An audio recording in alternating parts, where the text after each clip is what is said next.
Kim is one of the reasons we're doing this at all, between him and our dear friend Stephanie Gerard. So Kim wants to say a few words to you.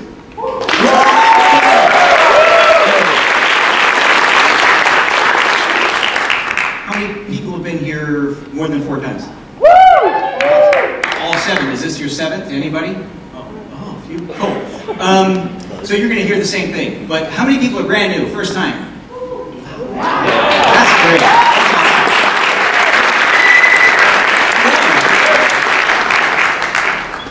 Next we have a brilliant makeup and prosthetics designer. He's been a panelist before. He has a gigantic list of credits in television and in movies, and he's now the manager of makeup and prosthetics for Universal Orlando. So particularly if you've been to Halloween Horror Nights, you've seen the magic he creates. I want to introduce my pal, Mr. Michael Burnett.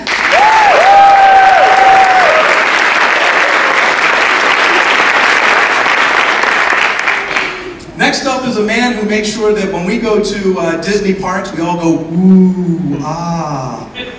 He's a designer and he's a technical director at Disney Imagineering. Please welcome Mr. Mark Flounder Hurst. And yes, we'll find out where the name Flounder came from. All right, next we have a very well-known and respected performer, especially around here, and I know there's some super fans out there. He's portrayed everything from a surfer dude turtle to a skulky green Grinch, and he has entertained hundreds of thousands of people. But I've been dying to say this. Ladies and gentlemen, Jack is back. Mr. James Keaton!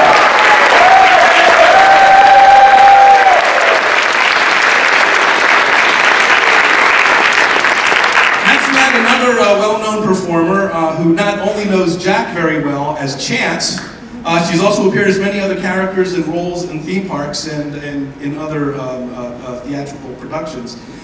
Some of her roles may surprise you. Please welcome Erin Nicole Klein.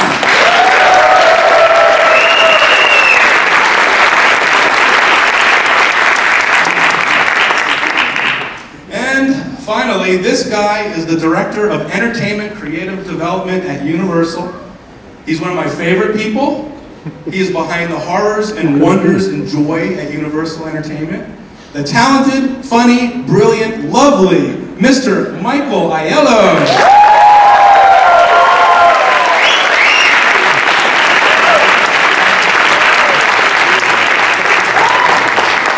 Can you tell us about what you do?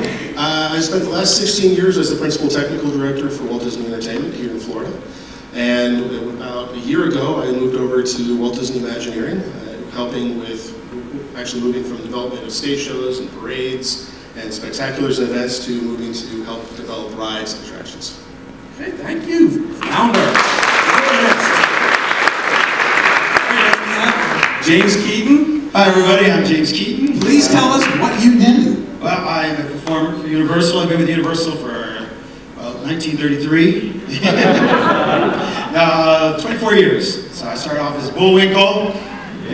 Awesome show, Bullwinkle. That's now Transformers, that's pretty cool. And then I was in the first Bill and Ted. I started just doing a whole bunch of things after that. Bill and Ted, Doc Brown was, I think, the first thing I did for Bill and Ted. And Beetlejuice, and I don't know what else I did, Page Master, all kinds of crazy characters. And I started doing Jack in 2000. I was lucky enough to be picked to wear the makeup and the Grinch, and now I'm a shrunken head and a mystic fountain. I'm a nice retirement gig, Universal. Sit down all day, so it's pretty awesome. And I worked at Disney for a little bit. Yeah, I worked with some interactive stuff, so I worked with Turtle Talk and Monsters Inc. Okay, thank you, James. Brown, tell us a little about what you do. What's up, guys? How you doing? Happy to be here. I have been in Orlando and with Universal for, this is my 10th year this year. Started in 2007 when Michael Roddy cast me as Chance for the very first time, and then with her last year. I've done Bill and Ted a number of years. I currently am full-time as Lucille Ball at Universal. And I see some some of your faces on the streets from time to time. Yeah, and I do, I've been acting since I was 15, so I do film, television, commercials, you know, whatever I can get my hands on. So. Okay, thank you.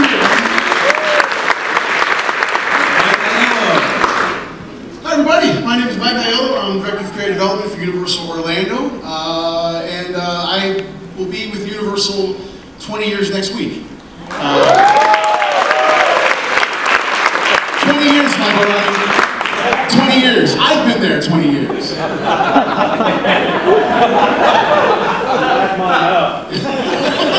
For 20 years, I've been able to do a lot of different stuff. I was a performer for many years as the Grinch with James as well. I was one of the walk-around Jacks the first year for Halloween Horror Nights. Character, horror makeup show, Blues Brother, Titan's Fury.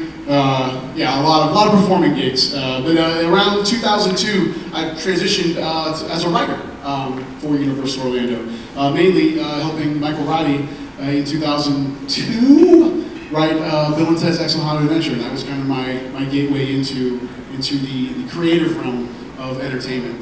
I now lead the creative development team in all of the new content that comes into Universal Orlando. Anything with a live person, or that's a marquee show, or a nighttime show. I've been all the creative lead on Diagon Alley, Entertainment Diagon Alley, as well as Hogsmeade. And I was a creative director for Universal Cinematic Spectacular. And then I'm creative director for Halloween Horror Nights. That's like kind of the 365-day-a-year gig. But it's a lot of fun. And thank you all for being here. Ray, thanks for doing this. Kim, thanks for putting it up. Thank you for the rep for doing this. Cool. That's what I got. I want you to hold on. Think hard. If your creative works were edible, what would they taste like? What do you taste like? I'm like a hot apple cider with cinnamon. Okay, all right. Let's see. Look, that is a really cool question. If my creative works were edible, I love this. Okay, I'll narrow it down for Halloween then. Okay, Halloween Horror Nights. Halloween would start off relatively unassuming. You know, it's a little bit. Is it going to be a multi-course? It could be.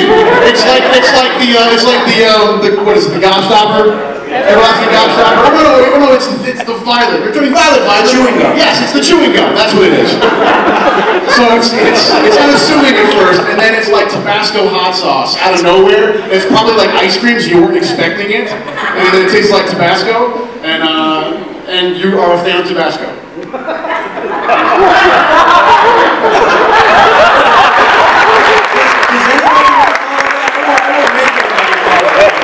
Do you have flavor? Ooh, that was uncomfortable. It wasn't my question. I apologize in advance if this gets a little PG-13. We're all adults here, well, except for that. That's good, cover your ears. When you asked that question, two things popped into my mind. So, I found out after my run as Chance this past year that in my break space as Lucy, the Atmosphere characters had a little nickname for me. We all remember my costume, yes? I think we all know your costume. My nickname was Wonder Bread. It would seem as though lots of my costumes and the characters that I play showcase my enhancements in the Northern Hemisphere. So, you know, Wonder Bread and milk. Got milk. That's what I was thinking when you said that. I'm sorry, I'm impulsive.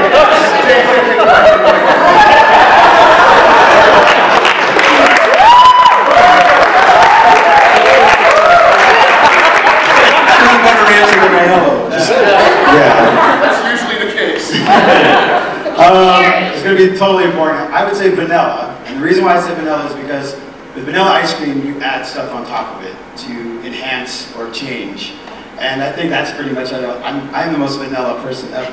But once you put me in some makeup or a costume or a wig, and it's a Sunday, or it turns into something completely different. So I'll just go ahead and say vanilla. Okay, that's Because always my choice.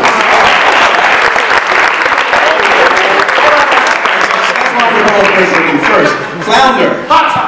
This is going to sound like an incredible cop-out answer, but bear with me. As a technical director, my job is to take whatever the creative individuals have brought to us and take that idea and turn it into reality. So my creative result would taste like whatever you want it to taste like.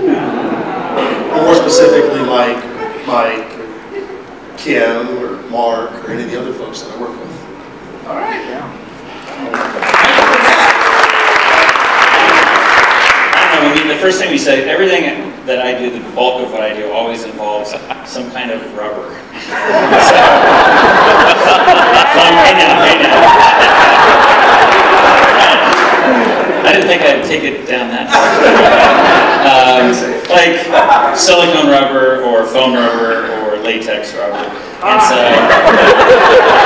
I'm not wearing any of it. I am so glad I asked the first question. So, you know, I guess not really a flavor, but I just thought of more of a texture. Like, so, because Cindy White is in the audience somewhere, I have to say that the flavor of the attractions and the creative team that we have is a glitter-filled rainbow popsicle. That's the only way to describe the experience in the office of this guy. I think you're allowed to talk about this. This is the year of roller coasters for you. See. Can you tell us a little bit about, I've heard about the Mako and some giant snake out in Busch Gardens? Yeah, we like snakes. So, and you know what? It wasn't a snake hoax. So this is where I get in trouble, and tomorrow I don't work anymore. That is our goal, because there are a lot of people out here who want your job. Just don't put on Facebook, because they watch. But so it wasn't always a cobra. It was other. So it's fun. Let me start over. So in Busch Gardens, Tampa, right, we have the largest collection of animals of anyone on the planet in our care as an organization, and we rescue more than anybody else on the planet as well. And just to make sure you know, we put a big clock up front of the park now that says 27,852, which I saw today, is the number we've rescued today, 27,000. Anyway, so we have all these animals, and we like to tell animal stories, and we literally sit down, and we kind of know, we want to hit this target with our target profile and our attraction we're trying to hit, the audience who want to come, and we have the biggest collection of coasters in Tampa, so it's kind of hard to do one that you haven't done already. And then it comes down to animals and the story and where it's going to fit in and sit. And so Cobra at one time was a cat themed, and her name was Meow. That was our working title. And you can thank like Melody Matheny and Cindy White and Colette Picau, who is here hopefully, and that was the team that like came up with this cat thing. Well, it didn't last long. As soon as we made this giant cat sculpture that was 85 feet tall as an icon, it looked like a giant. What are those? You know, the things that you push, you hold. It's like arms, you know, and it just looked terrible. And so we said, this looks really dumb. And I said, well, what are we going to do? What about insects? I said, what about snakes? And there comes Cobra's. So that's how Cobra's came about. And Mako as well. It's about, you know, this big, tall, scary, fast coaster. Lets you be the fierce predator of the ocean, the Mako shark. And it's going to be a real gem when it's done. We got some great surprises in the queue line coming up that we haven't announced yet, and some fun things that are going to happen. So it is a coaster-centric Florida year for sure. When these ideas came up, did somebody say we need a roller coaster, design it, or was it we want a new attraction and does it start from zero, or did it start with roller coasters? Yeah, we are very fortunate. We start at zero. We usually have a price tag, how much they're willing to invest in a property, and we have 12 of them, and we have a year. And then we go and do the work. And it starts with a lot of research, a lot of strategy, a lot of product evaluation, what's missing, what we don't have, what we need, what the in-market competition is doing, might be doing, so we can kind of react appropriately there, so we're not doubling up on messaging or categories of experiences. Yeah, that'd be the worst thing we'd ever do. So yeah, we actually start at zero, and we create from the beginning, and it's all original content. So it's a really nice experience because we we start from zero, literally zero at the room, and then we just build it from there. We're true makers. Well, the Cobra looks amazing. I saw, Matt Roseboom, you're out here, aren't you? I saw on Orlando. That's so dramatic. That was just for you. That's all we can afford. One confetti. We're done. On Orlando Traction Magazine. We get it from Mardi Gras. Orlando Attraction Magazine had a really cool time lapse of the Cobra being built, section by section, one night. It's awesome. Well, now we're over budget. We're giving away the big ending here. Yeah, and it's fun. Like, this stuff is built all over the city and the state. Cobra, the Snake King, he was built at a shop downtown in Orlando, and I lived downtown Orlando. So literally every morning, or when I come home, I'd stop by the shop and they'd ask me to do art direction on the Cobra, and I would do it. And it's built here. It's all very local. It's all very artist. This is true creation, and it's the art, it's the skills, it's the passion behind it. And it all happens locally, which I really enjoy, local tourism and attraction design and fabrication. To keep it here, it's art, it's creative, it's ground up, and it's kind of an amazing experience for sure. Great, thank you. I can't wait to ride them. They're They're really awesome. I can see the Mako from my Wawa, and it looks amazing.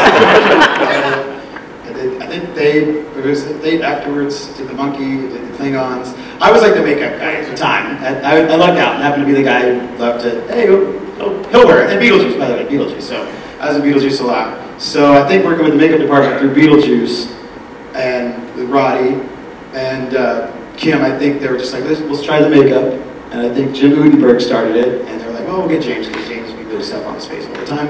And I happened, so I lucked out. I always say I'm like the Jeremy Bullock of the Horror Nights, because Jeremy Bullock in every panel, he always goes, I was a lucky guy, they threw the Boba Fett costume on me, and I was Boba Fett.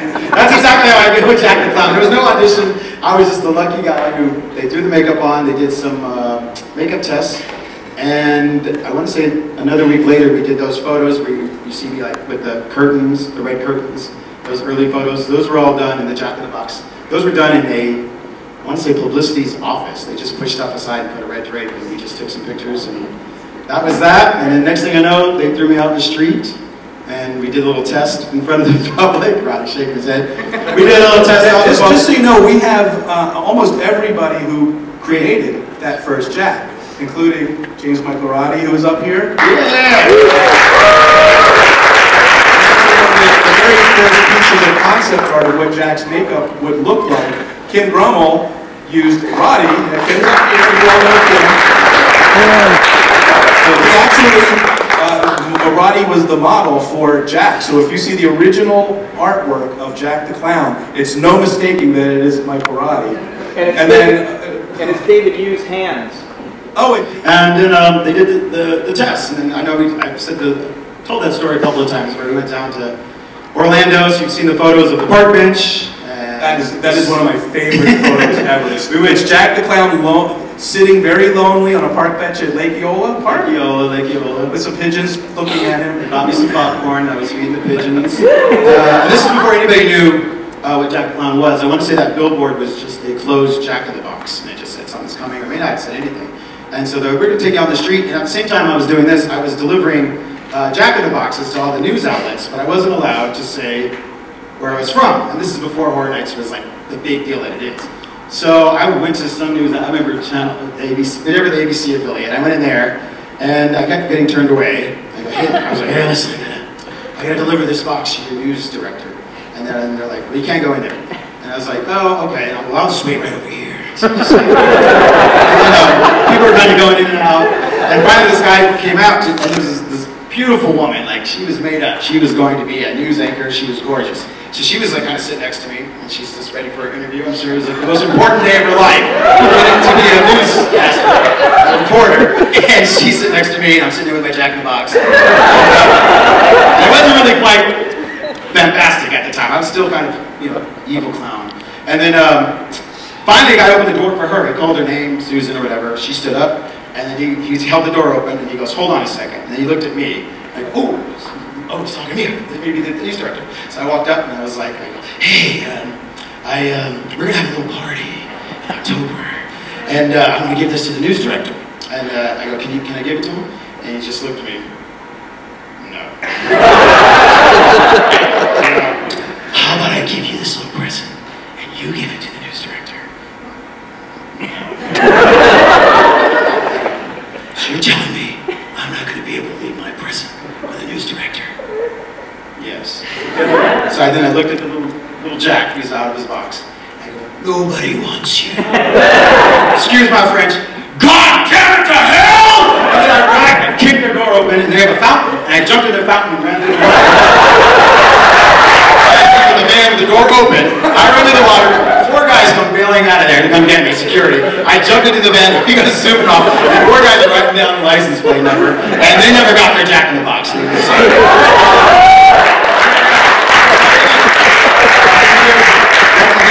started getting late at night. I was in the makeup for about 12 hours. We had a bank robbery going on. The cops wanted me to rip off my face because there was an attempted bank robbery.